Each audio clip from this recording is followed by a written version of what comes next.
ரொம்ப ப்ரிப்பேர் பண்ணிகிட்டே போம். அப்படி தானே? நீங்களும் நல்லா படிச்சுக்கிட்டே இருக்கீங்க. நம்மளுடைய இப்போ போர்ஷன் என்னது? தமிழ்நாட்டில் விடுதலை போராட்டம் மற்றும் பெண்களின் பங்கு. இதிலிருந்து நம்ம பார்க்கக்கூடியது பகுதி 9. இப்போது பார்க்க போகிறோம் டாக்டர் முத்துலட்சுமி ரெட்டி. இவர் 1886 ஜூலை 30ஆம் நாள் புதுக்கோட்டையில் பிறந்தார்.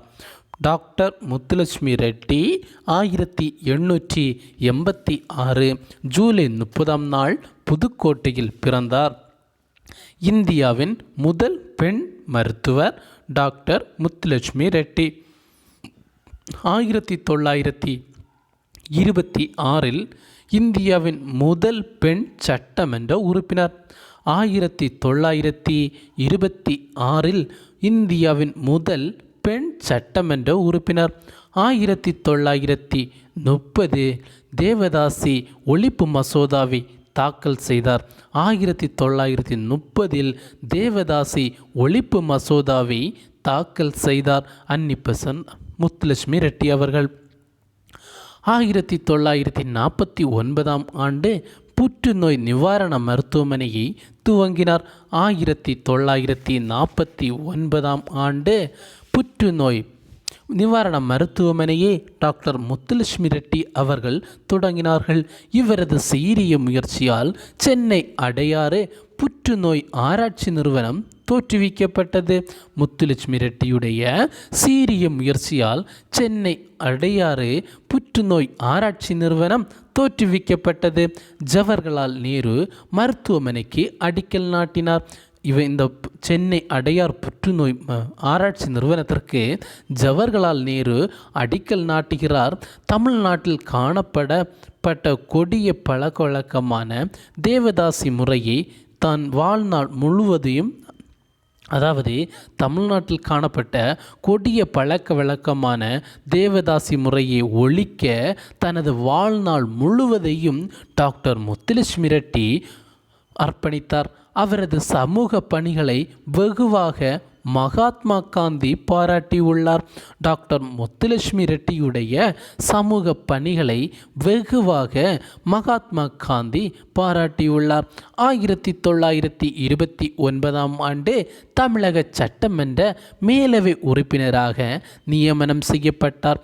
டாக்டர் முத்துலட்சுமி ரெட்டி அவர்கள் 1929ஆம் ஆண்டு தமிழக சட்டமன்ற மேலவை உறுப்பினராக நியமனம் செய்யப்பட்டார். தந்தை பெரியார், திருவி கல்யாணசுந்தரனும் போன்றோர் இவரது கருத்துக்களை தீவிரமாக ஆதரித்தனர். டாக்டர் முத்துலட்சுமி ரெட்டி அவர்களுடைய கருத்துக்களை தந்தை பெரியார், திருவி கல்யாணசுந்தரனும் போன்றோர் தனது தீவிரமாக கருத்துக்களை ஆதரித்தனர். 1930 பூனாவில் அனைத்திந்திய பெண்கள் மாநாட்டை கூட்டினார். 1930 முத்துலட்சுமி ரெட்டி அவர்கள் பூனாவில் அனைத்திந்திய பெண்கள் மாநாட்டை கூட்டினார். 1947 தேவதாசி ஒழிப்புச் சட்டம் நிறைவேற்றப்பட்டது. 1947 தேவதாசி ஒழிப்புச் சட்டம் நிறைவேற்றப்பட்டது. ஆதரவற்றோருக்கு மறுவாழ்வு தரும் பொருட்டு அவ்வை இல்லம் என்ற அடைக்கல நிலையத்தை சாமிதோப்பில் தொடங்கினார். டாக்டர் முத்துலட்சுமி ரெட்டி அவர்கள் ஆதரவற்றோருக்கு மறுவாழ்வு தரும் பொருட்டு அவ்வை இல்லம் என்ற அடைக்கல நிலையத்தை சாமிதோப்பில் தொடங்கினார். தற்போது அவ்வில்லம் சென்னை அடையாற்றில் செயல்பட்டு வருகிறது. இந்த இல்லம், அவ்வை இல்லம், தற்போது சென்னை அடையாற்றில் செயல்பட்டு வருகிறது. டாக்டர் தர்மாம்பாள் சித்த மருத்துவம் பயின்று சென்னையில் மருத்துவமனை ஒன்றை தொடங்கினார். டாக்டர் தர்மாம்பாள் சித்த மருத்துவம் பயின்று சென்னையில் மருத்துவமனை ஒன்றை துவங்கினார். தஞ்சாவூருக்கு அருகில் கருந்தாட்டான்குடி என்ற இடத்தில் பிறந்தார். தஞ்சாவூருக்கு அருகில் கருந்தட்டான்குடி என்ற இடத்தில் பிறந்தார். தந்தை பெரியாரின் கருத்துகளால் ஈர்க்கப்பட்ட இவர் விதவை மறுமணம், கலப்பு திருமணம், பெண் கல்வி போன்றவற்றுக்கு ஆர்வம் காட்டினார். 1940 ஆண்டு இவரை சமுதாயத்தில் தமிழாசிரியர்களுக்கு மதிப்பு இல்லை, ஊதியம் உயர்த்தப்படவில்லை என்று கூறினார். அதாவது 1940 ஆண்டு வரை சமுதாயத்தில் தமிழ் ஆசிரியர்களுக்கு மதிப்பு இல்லை, ஊதியம் உயர்த்தப்படவில்லை. எனவே இலவு வாரம் என்ற போராட்டத்தை தொடங்கினார். தர்மம்பாள் துவங்கினார். இதன் விளைவாக கல்வி அமைச்சராக இருந்த திரு அவினாசிலிங்கம் செட்டியார் பிற ஆசிரியர்களுக்கு இணையான ஊதியத்தை தமிழ் ஆசிரியர்களுக்கும் வழங்க உத்தரவிட்டார். தமிழ் மொழி மற்றும் தமிழ் இலக்கியத்துக்கு ஆற்றிய சேவையை பாராட்டி வீர தமிழன்னை என்ற பட்டம் வழங்கப்பட்டது. டாக்டர் தர்மம்பாள் என்பவருக்கு தமிழ் மொழி மற்றும் தமிழ் இலக்கியத்திற்கு ஆற்றிய சேவையை பாராட்டி வீர தமிழன்னை என்ற பட்டம் வழங்கப்பட்டது. இப்பட்டம் பெற்ற தர்மம்பாள் ஈவேரா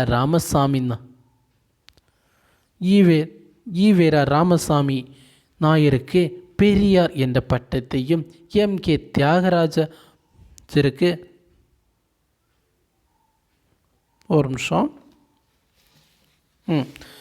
இப்பட்டம், அதாவது வீர தமிழன் பட்டம் பெற்றது யார்? தர்மம்பாள்.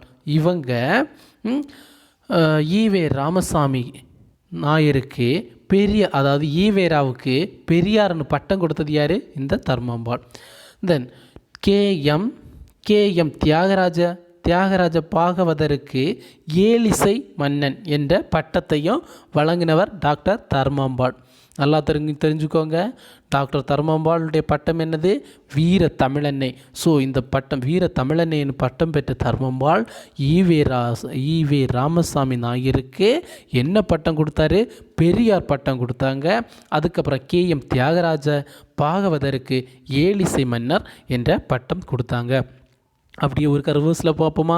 இந்த பட்டம் சொல்லிட்டோம். வீர தமிழன்னை யாருக்கு? இந்த தர்மம்பாளுக்கு. இந்த தர்மம்பாள் ஈவேராவுக்கு பெரியார், எம்.கே. தியாகராஜ பாகவதற்கு ஏலிசை மன்னன். ஓகேவா? அதுக்கப்புறம்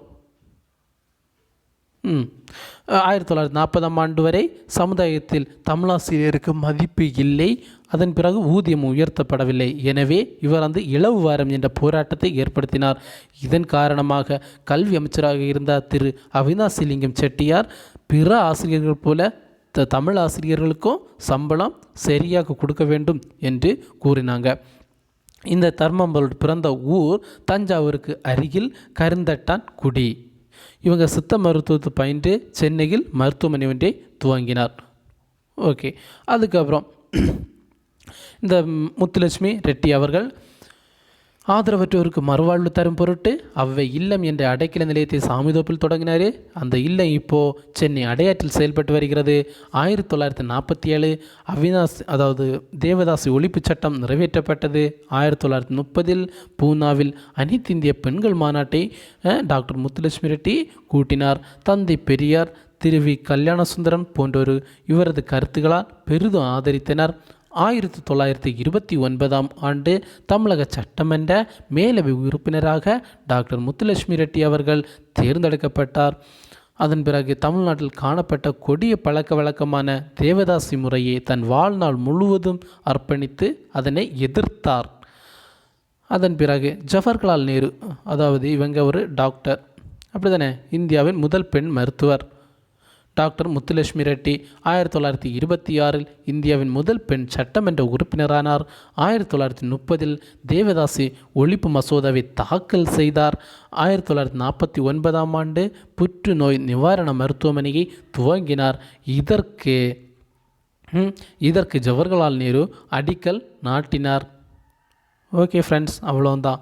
என்னுடைய வீடியோஸ் உங்களுக்கு பிடிக்கும்னு நினைக்கிறேன். பிடிச்சுன்னா லைக் பண்ணுங்கள், பிடிக்கலைன்னா டிஸ்லைக் போடுங்க. எனக்கு ஆதரவு தரணும்னு வச்சிங்கன்னா சப்ஸ்கிரைப் பண்ணி ஆல் நோட்டிஃபிகேஷன் ஆன் பண்ணி வைங்க. Thank you friends.